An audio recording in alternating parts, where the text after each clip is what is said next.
Hey everyone, it is James Braithwaite of Braithwaite Physiotherapy, helping you to perform better. And we are here today, we're very fortunate to be with my good friend Brian Kotoka of Thrive Fitness here in Toronto, one of the finest trainers in Toronto, and the only guy who I send my patients to. And we're in his wonderful new facility that he's just opened recently here in the beaches, which is beautiful as you can see.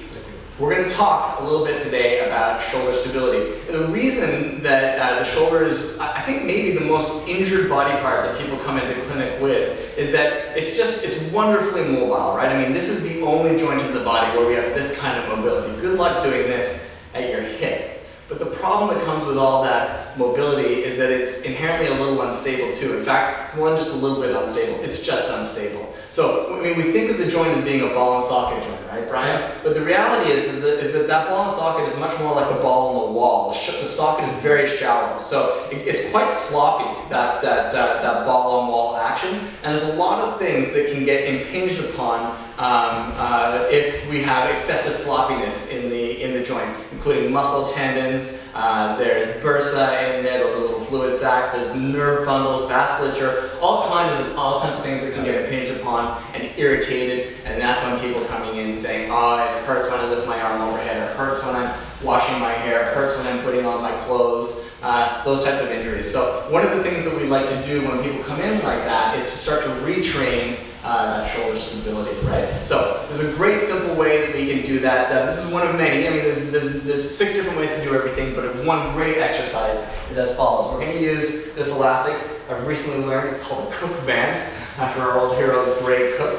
But you can use any kind of band, even like a yoga strap would do it. So Brian's going to extend his arm out, and then Brian, I'm going to get you to project your arm halfway. Exactly. So Brian it's almost like he's punching as far as he can and then just backing off a little bit so that he's not at the end of range, just almost there. So there's some play in that shoulder. And I'm going to provide Brian with perturbations, so just shaking movements, and his job is to keep that hand, that arm stable.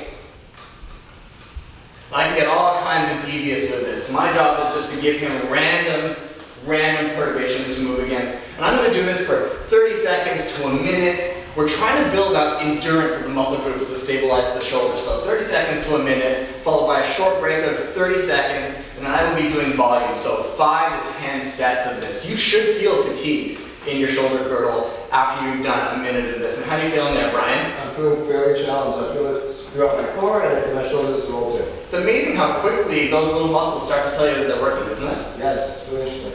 So let's turn it around. It's important to do both directions. So we've just had Brian project forward. Now I'm going to get him to retract back halfway, just slightly, right? And then I'm going to do the same thing. 30 seconds to a minute. I'm just getting Brian to work on keeping that shoulder girdle nice and stable. 1, 2, skip a few. There you go, a minute. And you can do this at home as well. This is inspired actually by a patient of mine who was doing a similar exercise, but he had his dog tugging on one of those tug-of-war ropes. I thought, a little bit fly-by-night, but it works, right? Better to do it with a control type thing like this and a partner if you have one at home. Try it. It's fun. It really works. One of many great ways we can work on stabilizing the shoulder.